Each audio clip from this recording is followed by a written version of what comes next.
ಎಲ್ಲರಿಗೂ ನಮಸ್ಕಾರ. ಭಗವದ್ಗೀತೆಯ ಇಂದಿನ ಸಂಚಿಕೆಯಲ್ಲಿ ನಾವು ಜ್ಞಾನಯೋಗ 4ನೇ ಅಧ್ಯಾಯ, ಅದರಲ್ಲಿ 9, 10, 11, 12 4 ಶ್ಲೋಕಗಳನ್ನು ನೋಡ್ತಾ ಹೋಗೋಣ. ಹಿಂದೆ ಶ್ರೀಕೃಷ್ಣ ಹೇಳಿದ ಪರಿತ್ರಾಣಾಯ ಸಾಧೂನಾಂ ಅಂತ, ಯಾವಾಗ ಸಾಧುಗಳ ರಕ್ಷಣೆಗೆ ಬೇಕಾಗತ್ತೋ ಆವಾಗ ನಾನು ಜನ್ಮವನ್ನು ಎತ್ತಿ ಈ ಪ್ರಪಂಚಕ್ಕೆ ಬರ್ತೀನಿ, ನಾನೇ ಬಂದು ಅದನ್ನು ಸರಿಪಡಿಸ್ತೀನಿ, ನಾನೇ ಇದನ್ನು ಸೃಷ್ಟಿ ಮಾಡಿರೋದು, ನಾನೇ ಇದನ್ನು ಸರಿಪಡಿಸ್ತೀನಿ ಅಂತ ಭಗವಂತ ಹೇಳ್ತಾನೆ. ಅದನ್ನು ಮುಂದುವರಿಸ್ತಾ 9ನೇ ಶ್ಲೋಕದಲ್ಲಿ ಹೇಳ್ತಾನೆ, ಜನ್ಮ ಕರ್ಮ ಚ ಮೇ ದಿವ್ಯ ಮೇವಂ ಯೋ ವೇತ್ತಿ ತತ್ವತಃ ತ್ಯಕ್ತ್ವಾ ದೇಹಂ ಪುನರ್ಜನ್ಮ ನೈತಿ ಮಾಮೇತಿ ಸೋರ್ಜುನ ಅಂತ ಹೇಳ್ತಾನೆ. ಅಂದರೆ ಈ ನನ್ನ ದಿವ್ಯವಾದ ಅವತಾರ, ಇದನ್ನು ಯಾರು ತಿಳ್ಕೋತಾರೋ, ಯಾರು ಸರಿಯಾಗಿ ತಿಳ್ಕೋತಾರೋ, ಸುಮ್ಮನೆ ತಿಳ್ಕೊಳ್ಳೋದಲ್ಲ, ಸರಿಯಾಗಿ ತಿಳ್ಕೋತಾರೋ ಅಂಥವರು ನನ್ನನ್ನೇ ಹೊಂದುತ್ತಾರೆ. ಅಂಥವ್ರಿಗೆ ಪುನರ್ಜನ್ಮ ಇರಲ್ಲ, ಅವರು ನನ್ನನ್ನೇ ಹೊಂದುತ್ತಾರೆ. ಈಗ ಹಿಂದೆನೇ ಹೇಳಿದ್ದೆ, ಸ್ವರ್ಗ ಅಪೇಕ್ಷೆ ಇಟ್ಕೊಂಡು ಕೆಲವರು ಕೆಲಸ ಮಾಡ್ತಾರೆ, ಸ್ವರ್ಗದ ಅಪೇಕ್ಷೆ ಇಟ್ಕೊಂಡು ಯಾಗ ಯಜ್ಞಗಳನ್ನು ಮಾಡ್ತಾರೆ. ಆದರೆ ಸ್ವರ್ಗನೂ ಒಂದು ಸ್ವಲ್ಪ ದಿವಸ ಅಷ್ಟೇ, ತಿರುಗಿ ವಾಪಸ್ ಬರಬೇಕಾಗತ್ತೆ. ಕರ್ಮ ಫಲ ಮುಗಿದ ಮೇಲೆ ಅಲ್ಲಿ ತಿರುಗಿ ವಾಪಸ್ ಬರಬೇಕಾಗತ್ತೆ. ಆದರೆ ನನ್ನ ಒಂದು ಲೋಕ, ನನ್ನನ್ನು ಹೊಂದಿದ್ರೆ ಈ ಜನ್ಮ ಹುಟ್ಟು ಸಾವುಗಳ ಬಂಧನದಿಂದ ಹೊರಗೆ ಬರ್ತೀಯ. ಯಾರು ನನ್ನ ಅವತಾರವನ್ನು ಕರೆಕ್ಟಾಗಿ ತಿಳ್ಕೋತಾರೋ, ಸರಿಯಾಗಿ ತಿಳ್ಕೋತಾರೋ, ಅವರು ಈ ಒಂದು ಏನು ಬಂಧನ ಇದೆಯೋ ಚಕ್ರದಲ್ಲಿ, ಕರ್ಮ ಎಂಬ ಚಕ್ರದಲ್ಲಿ ಏನು ಬಂಧಿಸ್ತಾ ಇದೆಯೋ, ಹುಟ್ಟು ಸಾವು ಅಂತ, ಅದರಿಂದ ಹೊರಗಡೆ ಬಂದು ನನ್ನನ್ನು ಹೊಂದ್ತಾರೆ. ಅವರಿಗೆ ಪುನರ್ಜನ್ಮನೇ ಇರಲ್ಲ ಅಂತ ಶ್ರೀಕೃಷ್ಣ ಇಲ್ಲಿ ಹೇಳ್ತಾನೆ. ಅದನ್ನೇ ಮುಂದುವರಿಸ್ತಾ 10ನೇ ಶ್ಲೋಕದಲ್ಲಿ, ವೀತರಾಗಭಯ ಕ್ರೋಧ ಮನ್ಮಯ ಮಾಮುಪಾಶ್ರಿತ ಬಹವೋ ಜ್ಞಾನ ತಪಸ ಭೂತ ಮದ್ಭಾವಮಾಗತಃ ಅಂತ ಹೇಳ್ತಾನೆ. ಅಂದರೆ ಏನಪ್ಪ ಅಂದರೆ, ಯಾರು ಆಸಕ್ತಿ, ಭಯ, ಕ್ರೋಧ ಇವುಗಳಿಂದ ಹೊರಗಡೆ ಬಂದು ನನ್ನನ್ನು ಭಜಿಸ್ತಾರೋ, ನನ್ನನ್ನು ಪೂಜಿಸ್ತಾರೋ, ನನ್ನನ್ನು ತಿಳ್ಕೋತಾರೋ ಅವರಿಗೆ ಮುಕ್ತಿಯನ್ನು ನಾನು ಕೊಡ್ತೀನಿ. ಅವ್ರಿಗೆ ಈ ಒಂದು ಜನ್ಮ ಬಂಧನದಿಂದ ಮುಕ್ತಿಯನ್ನು ಕೊಡ್ತೀನಿ, ಮತ್ತು ಈ ವೀತರಾಗಗಳಿಂದ ಮುಕ್ತಿಯನ್ನು ಕೊಡ್ತೀನಿ. ಅವರೇ ನನ್ನ ಸ್ವರೂಪಿಗಳಾಗೋಗ್ತಾರೆ, ಜ್ಞಾನ ಸ್ವರೂಪಿಗಳಾಗ್ತಾರೆ ಅಂತ ಶ್ರೀಕೃಷ್ಣ ಇಲ್ಲಿ ಹೇಳ್ತಾನೆ. ಅಂದರೆ ಮುಖ್ಯವಾಗಿ ನೀವು ಆ ಆಸಕ್ತಿ, ಭಯ, ಕ್ರೋಧ ಇವುಗಳಿಂದ ಹೊರಗಡೆ ಬರಬೇಕು. ಈ ಮೂರೇ ನಮ್ಮನ್ನು ಈ ಪ್ರಪಂಚಕ್ಕೆ ಕಟ್ಟು ಹಾಕಿರೋದು. ಇದರಿಂದ ಹೊರಗಡೆ ಬಂದು ನಿನ್ನ ಕೆಲಸವನ್ನು ನೀನು ಮಾಡಿದ್ರೆ, ಇದರಿಂದ ಯಾರು ಇದು ಹೊರಗಡೆ ಬಂದು ನಿನ್ನ ಕೆಲಸಗಳನ್ನು ಮಾಡಿದ್ರೆ ನಿಮಗೆ ಪುನರ್ಜನ್ಮ ಇರಲ್ಲ, ನನ್ನ ಅವತಾರವನ್ನೇ ಹೊಂದುತ್ತೀರಾ ಅಂತ ಶ್ರೀಕೃಷ್ಣ ಇಲ್ಲಿ ಹೇಳ್ತಾರೆ.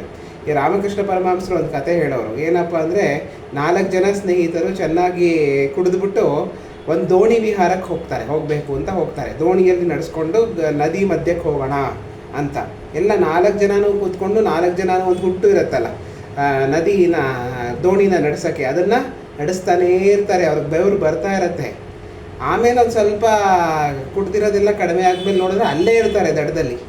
ಏನಕ್ಕಪ್ಪ ಅಂದರೆ, ಆ ಗೂಟಕ್ಕೆ ಕಟ್ಟಿರ್ತಾರಲ್ಲ ದೋಣಿನ, ಅದನ್ನು ಬಿಚ್ಚೇ ಇರಲ್ಲ, ಅಲ್ಲೇ ಅದನ್ನು ಆಡಿಸ್ತಾ ಇರ್ತಾರೆ ನದಿನ, ಅದು ಹೊರಗಡೆನೇ ಬರಲ್ಲ. ಹಾಗಾಗಿ ನಾವು ಈಗ ಆಸಕ್ತಿ, ಭಯ, ಕ್ರೋಧ ಅನ್ನೋದನ್ನು ಬಿಟ್ಟು ಹೊರಗಡೆ ಬಂದರೆ ಮುಂದೆ ಹೋಗ್ತೀವಿ ಹೊರತು, ಅದನ್ನು ಬಂಧನದಲ್ಲಿ ಇಟ್ಕೊಂಡ್ರೆ ದೋಣಿ ಥರ ಅಲ್ಲೇ ಇರ್ತೀವಿ ಅನ್ನೋ ಒಂದು ಅರ್ಥದಲ್ಲಿ ಶ್ರೀಕೃಷ್ಣ ಇಲ್ಲಿ 10ನೇ ಶ್ಲೋಕದಲ್ಲಿ ಹೇಳ್ತಾರೆ. ಅದನ್ನೇ ಮುಂದುವರಿಸ್ತಾ 11ನೇ ಶ್ಲೋಕದಲ್ಲಿ ಶ್ರೀಕೃಷ್ಣ ಹೇಳ್ತಾರೆ, ಯೇ ಯಥಾ ಮೇ ಪ್ರಪದ್ಯಂತೆ ತಾಂಸ್ತೈವ ಭಜಾಮ್ಯಹಂ ಮಮ ವರ್ತಾನುವರ್ತಂತೆ ಮನುಷ್ಯಾಃ ಪಾರ್ಥ ಸರ್ವಶಃ.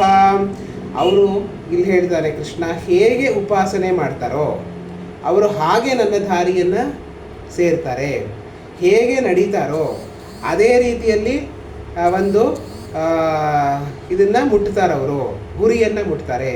ಯಾವ ದಾರಿಯಲ್ಲಿ ನಡೀತಾರೋ ಹಾಗೆ ಅವರು ಆ ಗುರಿಯನ್ನು ಮುಟ್ತಾರೆ. ಹಾಗೇನೆ ನನ್ನ ದಾರಿಯಲ್ಲಿ ನಡೆದ್ರೆ ನನ್ನನ್ನೇ ಹೊಂದುತ್ತಾರೆ. ಆದರೆ ಏನಪ್ಪ ಅಂದರೆ, ನಿಮ್ಮ ಕೆಲಸವನ್ನು ನೀವು ಮಾಡಿಕೊಂಡು ನನ್ನ ದಾರಿಯಲ್ಲಿ ನಡಿ ಅಂತ ಶ್ರೀಕೃಷ್ಣ ಹೇಳ್ತಾನೆ. ಆದರೆ ಅದನ್ನು ಆಸಕ್ತಿ, ಭಯ, ಕ್ರೋಧ ಅನ್ನು ಬಿಟ್ಟು ನಿನ್ನ ಕೆಲಸವನ್ನು ನೀನು ಮಾಡು, ಆವಾಗ ನನ್ನನ್ನೇ ಹೊಂದುತ್ತೀಯಾ ಅಂತ ಶ್ರೀಕೃಷ್ಣ ಹೇಳ್ತಾನೆ. ನನ್ನ ಸ್ವರೂಪವನ್ನೇ ತೆಗೆದುಕೋತೀಯ ನೀನು ಅಂತ ಶ್ರೀಕೃಷ್ಣ ಇಲ್ಲಿ ಹೇಳ್ತಾರೆ. ಅದನ್ನೇ ಮುಂದುವರಿಸ್ತಾ 12ನೇ ಶ್ಲೋಕದಲ್ಲಿ ಹೇಳ್ತಾರೆ, ಕಾಂಕ್ಷಂತ ಕರ್ಮಣಾಂ ಸಿದ್ಧಿಂ ಯಜಂತ ಇಹ ದೇವತಾಃ ಕ್ಷಿಪ್ರಂ ಹಿ ಮಾನುಷೇ ಲೋಕೆ ಸಿದ್ಧಿರ್ಭವತಿ ಕರ್ಮಜಾಂ. ಯಾರು ಈ ಕರ್ಮ ಫಲವನ್ನು ಇಟ್ಕೊಂಡು ದೇವತೆಗಳನ್ನು ಪೂಜಿಸ್ತಾರೋ ಅವರು ಆ ದೇವತೆಗಳನ್ನೇ ಹೊಂದುತ್ತಾರೆ.